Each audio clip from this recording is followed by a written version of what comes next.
Princess Louise Marie-Amélie of Belgium was born on February 18, 1858, as the eldest child of King Leopold II and Queen Marie-Henriette. Her birth was a severe disappointment for her father, who had hoped for a son.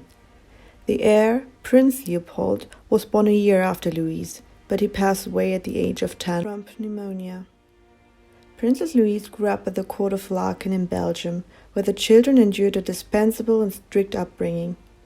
They had to sleep on hard beds, wash themselves with cold water, and had little furniture in their rooms.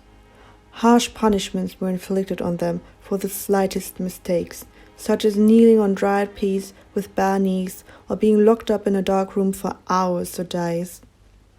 Louise's mother, Marie-Henriette, was very distant to her children. It is even delivered that she preferred horses over people, though she was a little bit more attentive to her children than her husband. Princess Louise grew up to be a curious and lively child. She was said to be sensitive and well aware of the fact that her parents were negligent towards her. From Louise's memoirs, we get a glimpse of what family life for the royal Belgian family looked like. For lunchtime, the family came together. Beforehand, the children's governess had to report about their behavior or misbehavior, which resulted in punishment prior to the lunch. What an awful start for a family dinner. After the reporting, the girls had to bow and kiss their father's hand, and the king would touch their forehead. His daughter Stephanie would write later that their father didn't speak a word to them or showed them any kind of emotion. Their lunch was held on an unpleasant silence, which was followed by the king smoking a cigarette while the queen read the newspaper. The children meanwhile had to sit still and wait to be released. Louise later wrote, "When we were finally allowed to leave, we would run through the corridors and down the stairs, ecstatically happy to be released from our parents for a few hours." The marriage between King Leopold and Marie-Henriette of Belgium was cold. Louise would later say that she could not remember one bit of affection for her mother from the king. But after their only son, Crown Prince Leopold, passed away, the couple resumed their marital relations, which resulted in the birth of Princess Clementine in 1872. The king was furious, and he refused to have anything to do with a woman to whom God refused a son any longer, the courtiers quoted. In 1872, at 15 years old, Louise got engaged to her second cousin, Prince Philip of Saxe-Coburg-Gotha, who belonged to the wealthy Hungarian branch of the Coburg family and was 14 years older than Louise. The couple married on the 18th of February 1875. The wedding night turned out to be a nightmare for the inexperienced Louise. After the first night with her husband, she ran away barefoot from their chamber and hid herself in the glasshouse of Laeken. She was never prepared for what would have happened during the wedding night, and she was terrified after finding out. She wrote in her memoirs that she was mentally scarred and devastated. A cavalier found her hidden behind the camellias in the greenhouse and escorted her to her parents. Leopold didn't bother to react, but Queen Marie-Henriette tried to comfort her daughter, even though she told Louise that she had to comply to her marital duties. In Louise's own version of events, her mother yelled at her and showed no compassion. Following these traumatic events, Louise's husband, Prince Philip, resorted to handing his wife alcohol to relax and educating her with erotic literature and images from his art collection. Mind yourself that Louise was 16 at that time, while Philip was 30 years old. Although this age gap was not uncommon back then, the young princess was a teenager, while her husband was an adult man, which makes the whole situation even more eerie to me. After the marriage, the couple moved into the Palais Coburg in Vienna, far away from her family. The Habsburg court was overwhelming to Louise. She was dazzled by the endless glitter and glamour and was introduced to the close circle around the Emperor Franz Joseph. Louise enjoyed the grand attention she was receiving, and she quickly started to indulge in her new cosmopolitan life in Vienna. Her husband Philip tried to form Louise into the compliant wife he expected her to be. He controlled how she drank her coffee, how she dressed, and how she presented herself in public.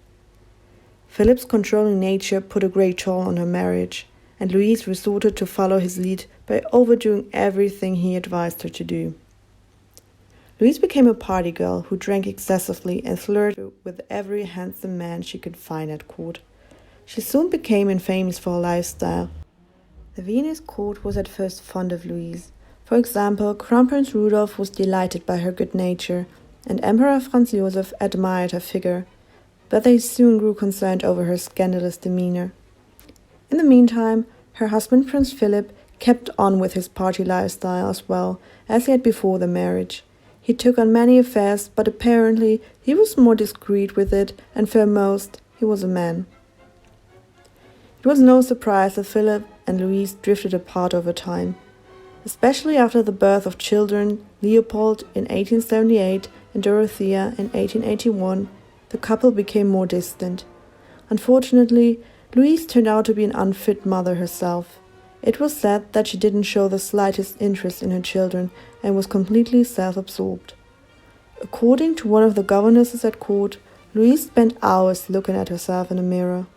Her sister Stephanie, who was also living at the Viennese court after her marriage to Crown Prince Rudolph, once wrote that if Louise wasn't preoccupied with herself, she was spreading gossip about others, and that her character was low. Their mother, Queen Marie-Henriette, advised Stephanie to stay away from her sister Louise, so her reputation wouldn't be tarnished. Over the years, Louise had several lovers, but eventually she found true love with the Croatian Count Guis, a lieutenant of the Uhlans regiment. The two first met at the Prater in 1895, where Guis attracted Louise's attention while he was trying to tame a black horse. When the horse jumped in the direction of Louise's carriage, they first locked eyes. It was a sort of electrical shock, Guis later said, and it became an absolute life necessity to see her again. Although he tried for months to contact her, he was only able to finally meet her for the first time 6 years later. Princess Louise was flattered by his attention and soon became his mistress. They did not hold their romance discreet, as the princess showed herself in public with her lover, and the two of them were famous for spending large amounts of money everywhere they went. It was not long until they were the center of gossip in Vienna. This posed a threat to the reputation of the Viennese court, so Emperor Franz Joseph warned Louise to continue her scandalous lifestyle. However, Louise failed to realize the seriousness of the situation. As a result, she fell from grace with the imperial couple, and her own father Leopold sided with Louise's husband, which didn't come as a big surprise. Louise's mother, Queen Marie-Henriette, tried to change her daughter's mind with writing her several letters urging Louise to end the affair and to ditch her immoral ways. In her letters, she urges Louise to reconcile with her exemplary husband Philip, who every woman would be proud of to have as a husband. Well, Louise wasn't having it with her mother's lectures, and she sure wasn't planning on returning to her exemplary husband. She continued her affair with Guis and decided to file for divorce from Philip. Louise went on to travel to Brussels, in Belgium, to ask her parents for permission, but King Leopold was enraged and denied her request. Louise, however, remained unimpressed. She traveled to France, where she settled down in Villa Paradis with her daughter Dora and Guis.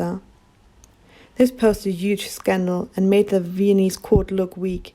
As a result, Emperor Franz Joseph insisted on Prince Philip to defend his honor and challenged Count Guis to a duel. Guis was known to be an excellent shooter, while Philip was short-sighted and not too gifted. Philip shot right at Guis, but he missed him by far, while the Count fired in the air. They continued the duel with a sword fight, which was ended after the prince's hand was injured. Philip was sent home greatly humiliated. Louise and Guis led a lavish and thus expensive lifestyle in southern France. Being cut off from her royal family, their financial situation soon became precarious, which forced Princess Louise to sell her possessions, including her jewels and even her undergarment. The word soon spread to Vienna, and Prince Philip felt humiliated by his wife selling her personal belongings. Emperor Franz Joseph urged Philip to straighten the situation by buying all of Louise's belongings back. This didn't stop Louise from continuing to spend large amounts. In the back of her mind, she knew that her father had gathered a grand fortune, which she thought to inherit one day. Well, she was very wrong with that. When she ran out of money, she resorted to forging the signature of her sister, Crown Princess Stephanie of Austria, when the shops did not accept hers anymore, or to buy jewels on credit and then sell them immediately for cash. During this time, King Leopold II traveled to the Riviera, but he did not want to meet his daughter, let alone pay her debts. When the Viennese court received requests from debt holders, Prince Philip placed an announcement in the local newspapers that he would not pay his wife's debts. As a result, some creditors forced their way into Louise's chambers in France, and they took everything valuable that they could find. After this incident, Louise's daughter Dora was asked to leave her mother and return to her fiancé's family. The situation for Louise and her lover became more and more unpleasant in France as the debts continued to pile on. They secretly left the country and went to live in the castle of Guis Mataši's stepfather in the Croatian mountains. The local authorities were looking for Matašić, as he had an open arrest warrant for forgery. They lured him to the capital, Zagreb, with a military order to get a medical checkup in the city. After the couple had arrived in Zagreb, their hotel room was searched by the police and Matašić was arrested for embezzlement, which resulted in losing his title and being sentenced to 6 years in prison. I couldn't find any details on his arrest, nor the evidence. All I could find is that there probably wasn't any evidence against him. Following Gisa's arrest, Louise's family jumped at the opportunity to bring her to her senses. She was given the choice of returning to her husband or being committed to a psychiatric institution. Louise chose the latter, and coincidentally a group of medical professionals was present when given her answer, who already assessed Louise as mentally insane in order to have her legally locked up in a psychiatric hospital in Punkersdorf. This was a common asylum for the royals to send their mentally unstable or unwanted relatives to. Usually, they were to be released after a while, but that is not what they had in store for Louise. None of Louise's relatives protested against her captivity, as they were probably relieved that she could not recreate any more scandals. Only her sister, Crown Princess Stephanie of Austria, kept secretly in touch with her.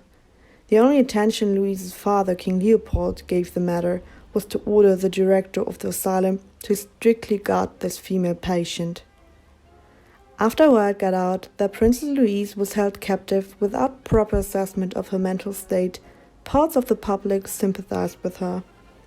This worried the Viennese court, so they brought her to another institution, Linderhof in Saxony. Here, Louise had a lady-in-waiting and a maid. She was allowed to walk in the garden and enjoyed more comfort, but she was still strictly guarded.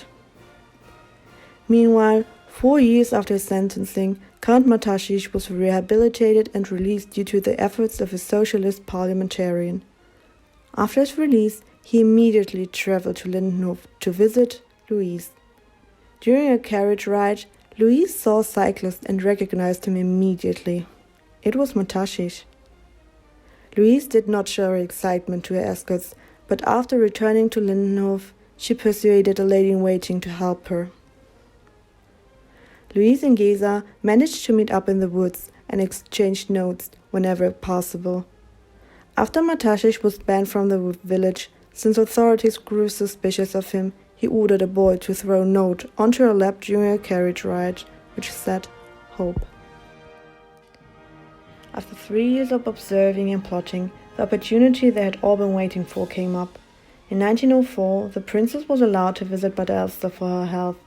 Matašić set up a plot which involved many voluntary helpers, including his new mistress Maria.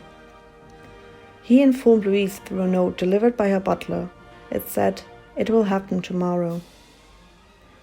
That night, at 1 a.m., the night porter knocked on her door and told her to prepare herself to leave.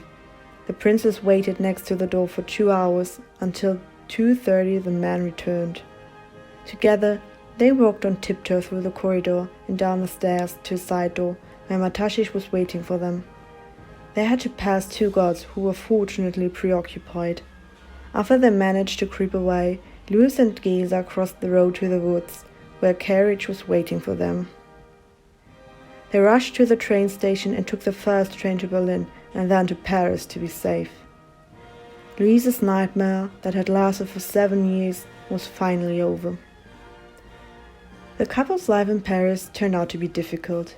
They lived together with Guis's new mistress Maria under simple conditions, but this unusual arrangement seemed to work well for the three of them. Money was short and they had to rely on handouts from friends. As their debt continued to grow, Emperor Franz Joseph asked the King Leopold to pay his daughter's debts, but Leopold II remarked that his daughter was dead to him. By this point, Queen Marie-Henriette had already died 2 years prior, but her children had not seen a penny of her inheritance, and their father did not intend to give them anything. This resulted in Louise and her sister Stephanie to go to court to sue their father. In response to the public opinion favoring his daughters, Leopold II decided to offer Louise an estate near Cologne and an annual sum of 50,000 francs if she would break with Matashish. Louise, however, refused to abandon her lover and rejected her father's proposal. After fighting to be divorced for decades, in 1907 the court in Gotha dissolved the marriage of Louise and Philip. Following the divorce, King Leopold made the final decision to denounce his daughter and even her sister Stephanie, who could not forgive Louise for slandering the family name, broke with Louise for good. In 1909, King Leopold of Belgium died. In his final will, he didn't leave his daughters a penny. Instead, he left much of his fortune to his mistress. The rest of the money went to various foundations and was greatly hidden. Again, the sisters went to trial. The process took years, so Stephanie withdrew her claim, but Louise, who was in desperate need of the money, continued. Although she eventually lost in court, the government gave permission in 1913 to pay out some of their father's fortune. Considering King Leopold was one of the richest men in the world at that time, their gains were small and not enough to cover Louise's debt. By that time, Louise and Guis had moved to Germany, where they soon became entangled in the events of World War I. Guis was arrested by the German police, as they suspected him having sympathies for the Allied forces. After his release 2 years later, the couple settled in Budapest until the Civil War broke out. When their rooms were searched by the communists, one of them yelled, "Here lives the daughter of a king who is poorer than I am." Louise and Guis moved back to Paris, where Louise would start to write her memoirs. With her book, she attempted to clear her reputation and to expose various people, particularly her father. In the meanwhile, Matash's health deteriorated, and in 1923 he passed away. After his death, Louise moved to Wiesbaden in Germany, where she died only 6 months later in March 1924. While she was dying, Louise had the portrait of her beloved Guis against her chest. "I knew much misery, humiliation, and physical pain," she wrote shortly before death. "But I also know love, and whatever adversities I faced, when you have had real love in your life, you can say you truly lived." Louise of Belgium is a controversial woman in history. She sure did have her flaws in character, but growing up being neglected and then captured in an unhappy marriage, she resorted to rebellion rather than submission, which led her to being locked up. The biggest irony to me is that while her father, King Leopold of Belgium, and self-proclaimed ruler of Congo, was preoccupied with having millions of Africans tortured and killed in the Congo, Louise was the one to be proclaimed mentally unstable. Her family was more concerned with undermining her scandalous lifestyle, so priorities were quite shifted back then, to say the least. Eventually, Louise chose love and integrity over money and security. I find her life story fascinating and adventurous, and I can't deny to have enjoyed learning all the tea on her during my research.